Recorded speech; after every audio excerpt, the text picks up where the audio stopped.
Okay, good evening, everyone. Thank you so much for joining us at this meeting of the Community Advisory Committee for the Vincent Thomas Bridge Deck Replacement Project. My name is Nathan Bass. I'm a Public Information Officer with Caltrans District 7. To kick things off, as we always do, I'd like to go through our attendance first with the Caltrans team in the order that I see people on our list. So first, I'll ask Alex Brown to introduce themselves. Good evening, everyone. This is Alex Brown, Caltrans Environmental Planning. Sam Gallardo. Yeah, good evening, everyone. Sam Gallardo, Caltrans Construction. And Vladimir Griffinkel. Vladimir Griffinkel, Caltrans Construction. Appreciate it. Daniel. Good evening, everyone. This is Daniel. I'm from Caltrans Structural Construction. Thank you. Shane Weaver. Hello, good evening. Shane Weaver with Caltrans Governmental Affairs. Sumay. Good evening, Sumay Tan, Caltrans Office of Mobility Programs. Thank you. And Rima. Hello, everyone. Rima Chepileva, Project Manager for this project from Caltrans. Appreciate it. And now I'll run through the list of attendees from the community or local agencies. First that I see is from California Air Resources Board, Dr. Rul Chen.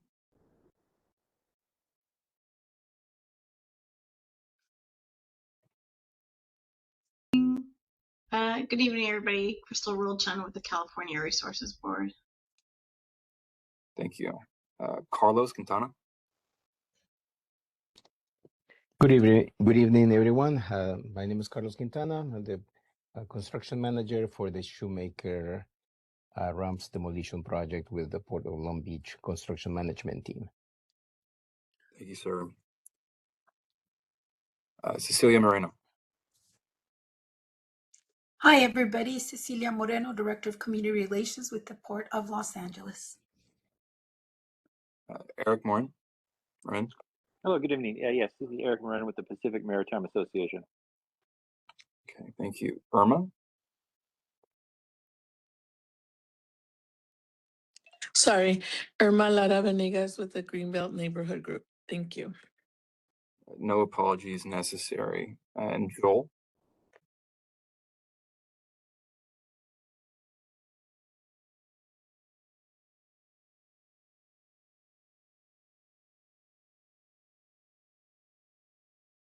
Jill Perler.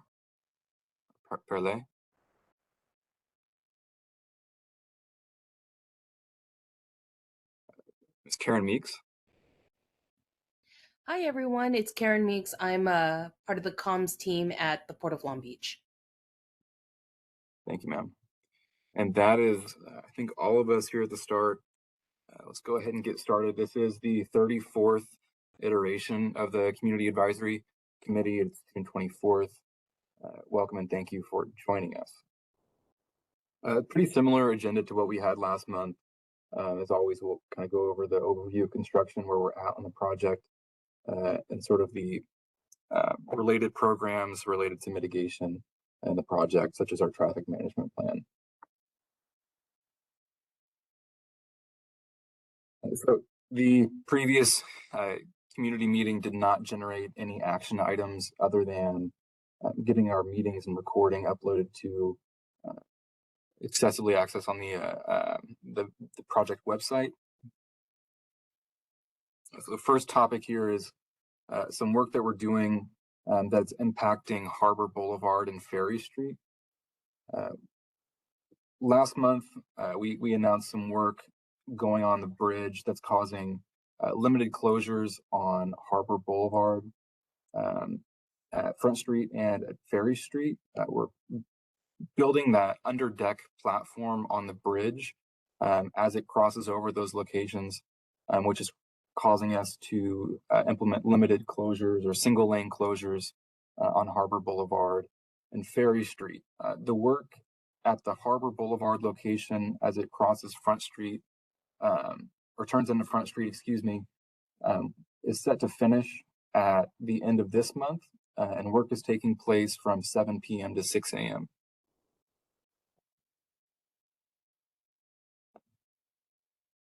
Ferry Street, the work is paused now and will begin again for 2 days, beginning July 1. So July 1 and 2, overnight, there will be single lane closures of Ferry Street where it crosses underneath SR 47 or Vincent Thomas Bridge. Last month, we announced the residential air purifier program related to this project. The purpose is to provide residents in the area with a resource to mitigate any potential air pollution that might be caused from idling trucks and detour traffic in the local area. It's likely to cause additional air pollution in the area, which is already designated as a Assembly Bill 617 sensitive community, the broader area around the bridge. And this program is meant to provide residents who live on local streets along our designated detour routes with a resource to purify the air in their home throughout the extent of the project. Residents will begin receiving postcards like the sample shown on the screen here in the first couple weeks of July, after which they'll be able to register online to pick up a free air purifier from the Caltrans construction office, as well as a complement of 3 replacement filters, which are set to last residents all the way through construction on the project. So these postcards, again, will be going out in early July. Residents will be able to pick up those air purifiers and replacement filters from a locally placed Caltrans construction office beginning in later July. Here's a map of the eligible households. As you'll see, these mostly all mimic what the stated detour route is. These are the local roads that will be utilized as detour routes or will be heavily impacted by our detour routes during the Vincent Thomas Bridge deck replacement. I believe it's about 700 feet on either side of the local roads that will comprise of the eligible addresses. So I'll ask Rima to speak about the project schedule. Thank you, Nathan. So as you know, Caltrans started this project in February of 2023 with the environmental phase completed in fall of 2024 and design phase completed in fall of 2025. We executed the construction contract with Skanska CAC, a joint venture company, in January of this year, and now we are fully into construction phase. Construction work is divided into 3 parts: pre-full closure, full closure, and post-full bridge closure stage. Pre-full closure work began on March 23rd, and we are currently on target to complete it by end of October of this year. The 16 months full closure remains set for November 1st, with the bridge scheduled to reopen back to traffic by end of February 2028. The post-full closure is scheduled from March 2028 to March 2029. Next is Daniel Nadim, our structure construction engineer, to talk in details about each of these construction phases and schedules. Thank you. Hello, everyone. I'm Daniel Nadim. So for the construction overview, for this project, we have 3 stages of construction. Like Rima said earlier, we have the pre-full closure, the full closure, and the post-full closure. And for the pre-full closure, it starts March 2026, which it has started already, and it's going to span up to October 2026. The full closure, November 2026 to February 2028, while the post-full closure will span from March 2028 to March 2029. Next, please. Next slide. For the pre-full closure, there are 5 major activities that will be going on. And if you look at the 5 major activities that will be going on, yeah, they are on the screen there. You see that you see some activities in blue. Those activities in blue, they are currently going on now. Simultaneously, they are going on. And currently, we have the installation of the protective shield. Um, the purpose of this is to protect the public and to protect the waterways and also to protect the properties around the bridge. And so that's why we're installing the protective shield. Also, we're going to be installing a work platform. The purpose is for the construction workers to have access to the top of the bridge so they can have access to the deck while the deck removal operation goes on. And currently, we've installed 2 temporary stair towers. They're already installed 100%. And the purpose is to have to expedite access to the construction locations that's top of the bridge, and also for any emergency exit, and also for construction route access to the top of the bridge.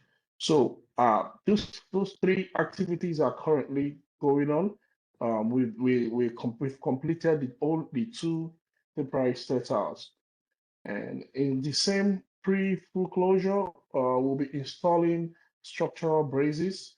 So the purpose of these structural braces is to stabilize the bridge, to create a form of stability, because when we take off the deck, we want to still keep the bridge intact. We want to still keep the bridge safe and make sure the bridge is stable while the construction work is going on. And also during the pre-full closure stage, the local roads also there'll be some repairs and detours during the full closure on the local roads. Next slide, please. So these activities that will be done through during the pre-full closure, there will be bridge closure during that period. So for the bridge closures, they're going to be done overnight, and we're going to be having one direction closure. So at no time in the pre-full closure that we're going to be shutting down the complete bridge. So we're going to be shutting down just one direction at a time. And for the overnight closure, which the time is from 10 for the westbound. The time is from 10:45 p.m. to 6:45 a.m. For the eastbound, the time is from 10:45 p.m. to 6:45 a.m. Initially, for the eastbound, we had it for 10:15 p.m. But the contractor pushed to make everything same 10:45, so we don't have the public confused. So this is even to the advantage of the public. They have more time to use the bridge before the closure takes place. This shows that we're trying our best to look out for the public and to make sure that this process doesn't impact them negatively too much. So also, we should be expecting some potential weekend bridge closures, and also the local roads too will start up by late June to October 30th, 2026. Next slide, please. Now, currently, we are installing the protective shielding, which is part of the activity that will be done during the pre-full closure. So looking at the diagram we see the blue part, the blue shades. The blue shades indicates the current progress that we've made in installation of the protective shielding on the suspended span. And we have the red shades, the red highlights. The red highlights indicates the parts that we've installed the protective shielding on the approach spans.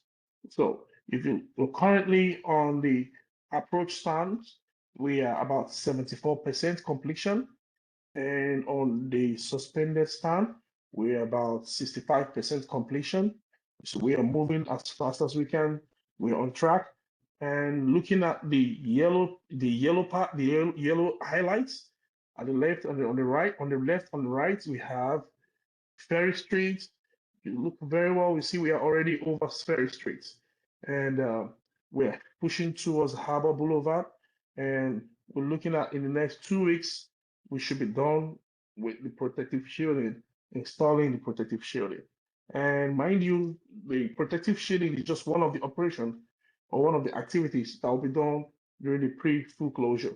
We still have to do the overhand brackets, we still have to do the brazing of the bridge. Next slide, please. This picture shows the construction workers working on the night installing the overhand brackets.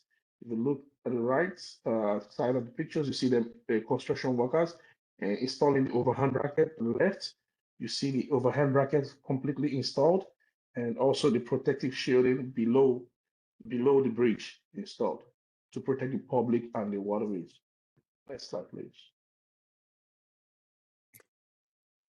Also, this shows the protective shielding installed at the east side approach, spanning all through from the suspended stand down to all through the east side approach of the bridge.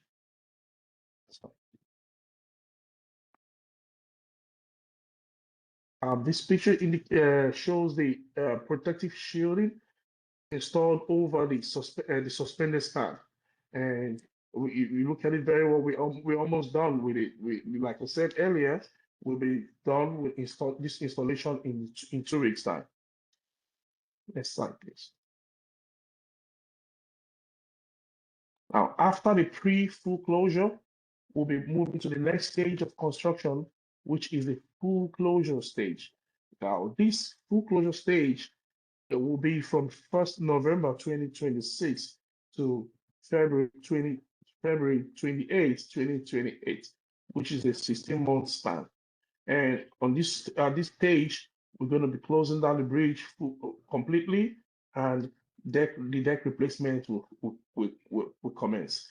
And during this stage, we'll be having 7 days. We'll be working 7 days a week, 2 shifts per day. Next slide, please. Now, for the full closure, the major activities, the 6 major activities that will be going on during this full closure will be to replace the deck, the bridge deck. So that is one of the major activities that will be going on to replace the bridge deck. Also to reconstruct the bridge railings, to reconstruct the median barriers, to reconstruct the drainages, to replace the seismic sensors on the bridge, and also to reconstruct the overhead signage. Next slide, please. After the full closure, we move to the next stage, which is the post-full closure. For this stage, we propose to project it to start March 2028 to March 2029. Now, most of the activities in this during this stage will be done under the deck, so we don't need to close down the bridge fully. We don't need to have 100% closure of the bridge.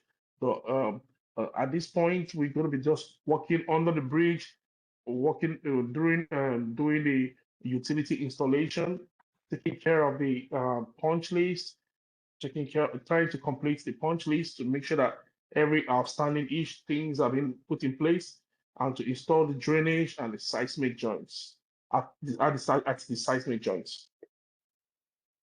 Also, at this stage also we're going to be taking off all the temporary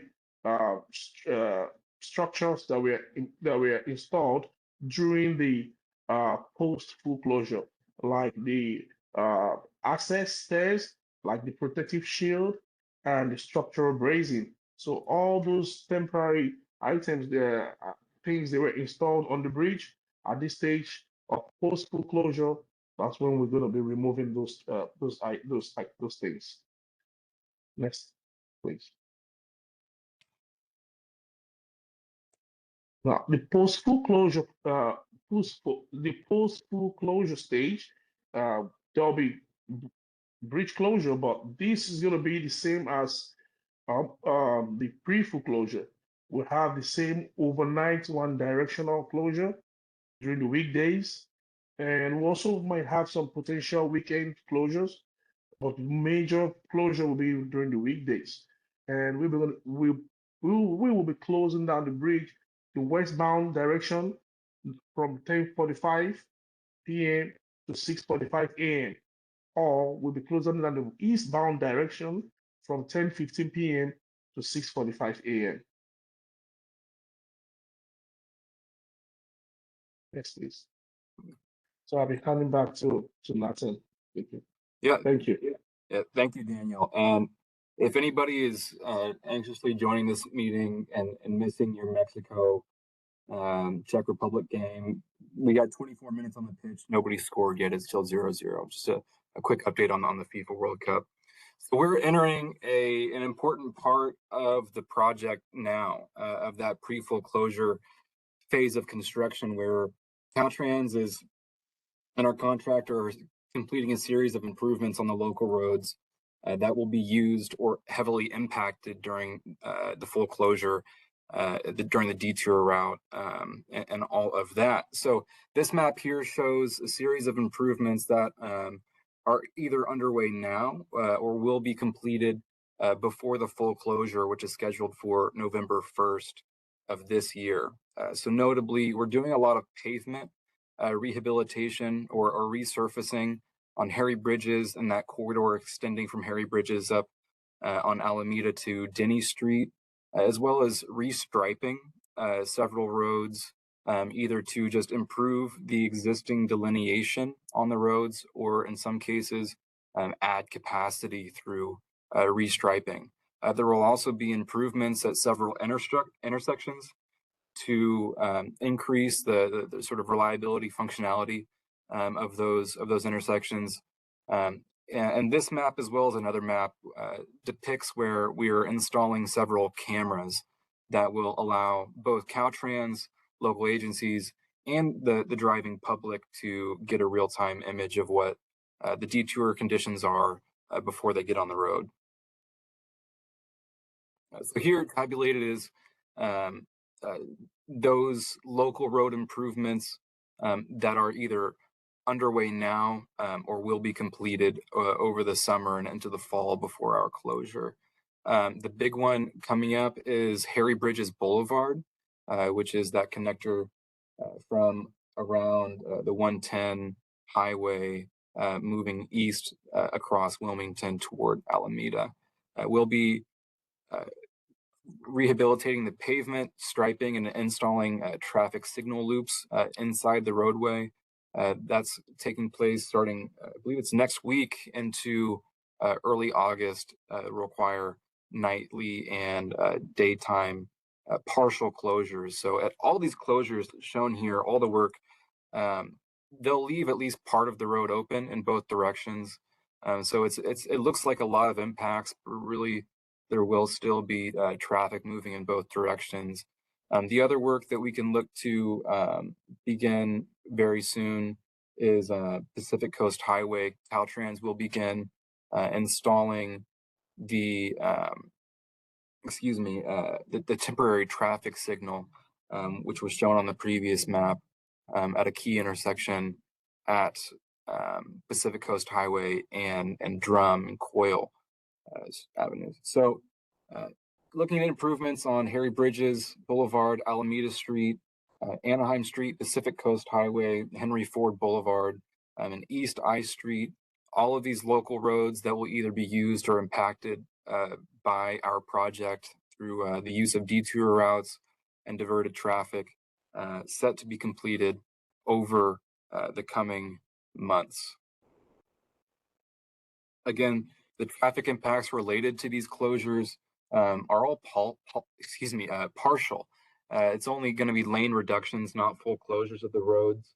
At least one direction, or at least one lane in each direction will remain open throughout construction. The work will occur Monday through Friday during the day. That means 9 a.m. to 3 p.m. And overnight, Monday to Saturday morning from 7 p.m. to 6 a.m.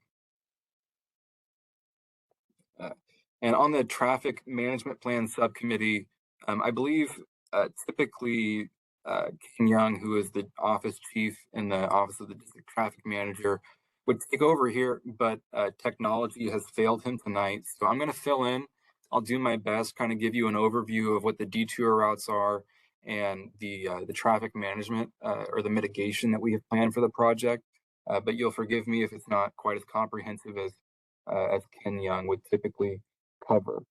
So here is the detour route that we are employing when the bridge is closed in the westbound direction in this current phase of construction. Again, we have overnight closures of the bridge to install those features that Daniel described previously. The detour route uses the state highway system completely. So if you're headed in the, if you're trying to get across the eastbound direction, you would be detoured on 47 towards 710, and you would take the State Route 47 up to State Route 103, eventually getting to Pacific Coast Highway and back down the 110 freeway.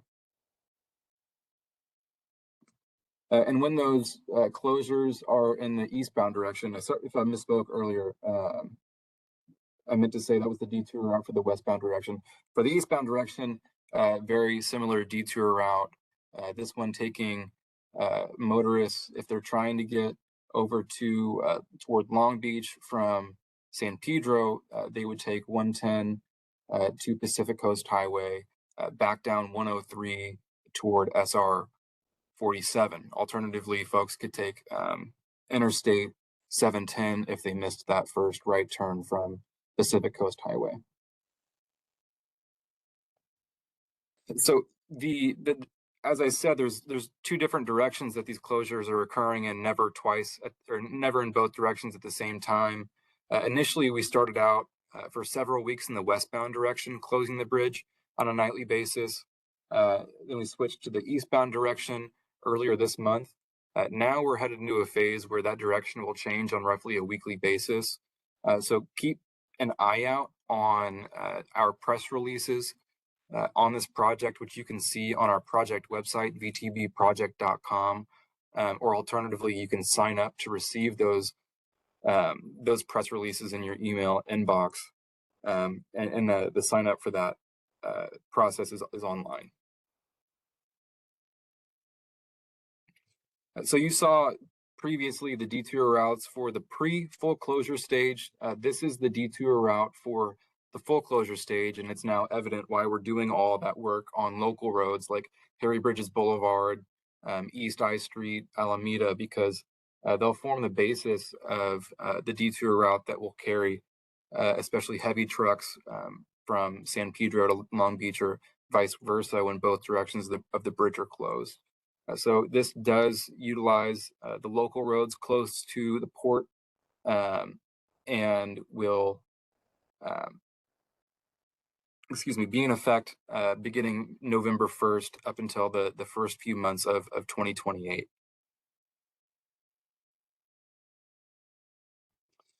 As far as traffic mitigation goes, a key thing that we recognize is that there will be specific impacts at intersections across the detour route. So we have worked with local agencies like the City of LA to have traffic control officers stationed at 18 key locations. There will be a heavy concentration and long hours for these traffic control officers, especially in the first few months of the full closure, as drivers in the region sort of adjust to the full closure and the related traffic impacts that will come to the region. So you'll see pretty clearly called out, these traffic control officers will be concentrated around where the highways either exit or enter, or at key intersections like the convergence of Harry Bridges Boulevard and Anaheim Street, where the numbers 5 and 6 are. As I mentioned before, Caltrans is installing a broad network of traffic cameras, CCTV cameras throughout the region. All of the black cameras on the screen are pre-existing. Many of them were non-functional due to vandalism or other reasons. I believe we're up to 100% functionality of those, if not very close to 100%. The rest of the cameras you see on the screen will be installed as part of this project. And those cameras will provide coverage of key corridors like Sepulveda Boulevard, Pacific Coast Highway, and Anaheim Street, as well as the designated detour route itself. These cameras will give Caltrans and local agencies insight into real traffic conditions, help us to manage the traffic on our end, while also giving drivers the opportunity to check the road conditions before they get on the road themselves. So I'll pass it over to Sue May, who will go over the project coordination map of other projects in the area. Thank you, Nathan. Next slide, please. Well, the good news is I do not have any update to report today. The list that we have right here has been the same list, which is good news. No new project is being added to the vicinity of the project. As construction for the BTV has begun, we continue to work closely with all the stakeholders and all the projects in the vicinity to make sure we coordinate our closures and to make sure we identify any issues in real time and try to work through that. But at this point, there's nothing to update. And next slide, please. Yeah, I think the projects that are in conflict with our schedule or are along the detour routes are the ones that are highlighted in like the chocolate brown. So those are the projects that we are closely coordinating with our partners and stakeholders. If anybody has questions, I would be happy to take them. If not, that would be the end of my reporting because there's no update to the map or to the charts. Thank you. Thank you, Nathan. Thank you, ma'am.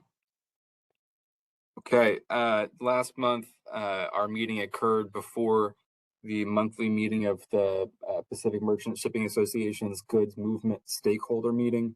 So here are a couple top line items that came out of that. 2 action items for Caltrans to provide. One, Pacific Merchant Shipping Associations with a map and timeline for the completion of the local road improvements that we went over tonight. So it gave that group a very similar timeline to the one that I summarized today. And also the Port of Long Beach inquired with us about our outreach efforts, specifically targeting the port workforce. Caltrans also announced the beginning of those alternating closures of the bridge, which began this week.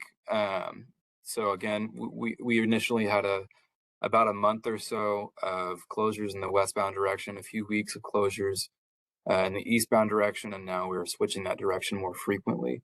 And wanted to let those folks know so that they could plan ahead. We'll be issuing notices of those with the earliest possible timeline. Caltrans announced that updates to the Quick Map application are ongoing, and that Caltrans has met with Apple to discuss traffic impacts in the local detour route, aiming for Apple to incorporate those considerations into the sort of guidance that its navigation application provides to motorists. We've talked about it before, but part of the project funding for this project was actually used to provide updates to the entire statewide Quick Map resource, improving the user interface and embedding information about our project and access to the camera feeds that we discussed earlier into the application, offering motorists real-time information and the opportunity to get an actual eye on the ground before they get behind the wheel.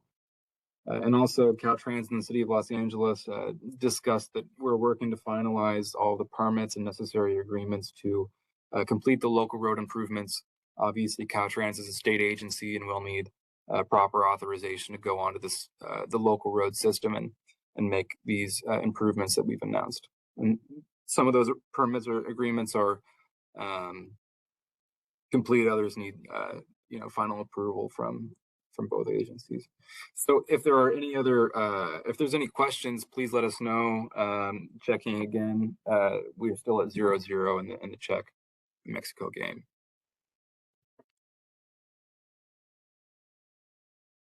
Okay, we have a question from Dr. Rul Chen. Will the air filter for advertising postcards be available in Spanish as well? Yes, Spanish and English will be printed onto the cards. Will you be using tear-derived aggregate to help reduce impact of increased traffic vibration for your paving projects?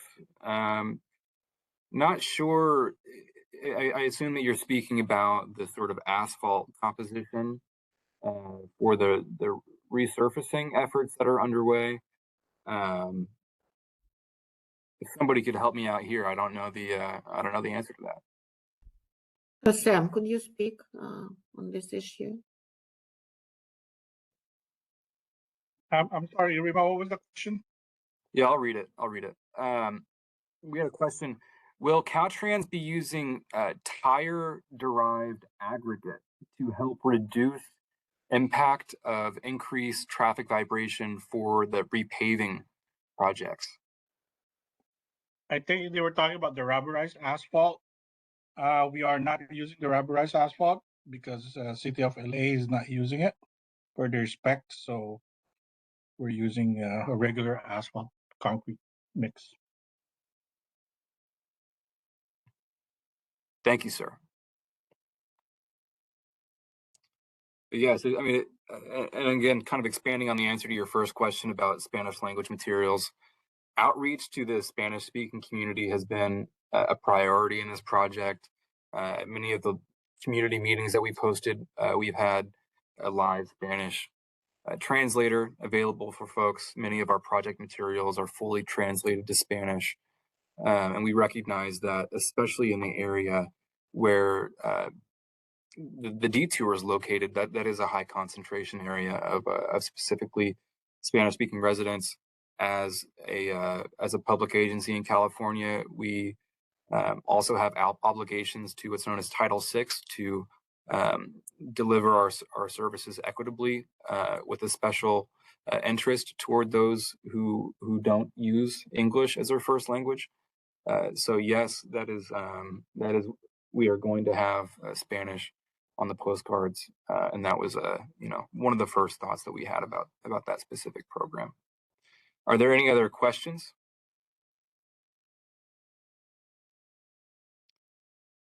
Cool. Thank you, Nathan and team. Appreciate you for being here.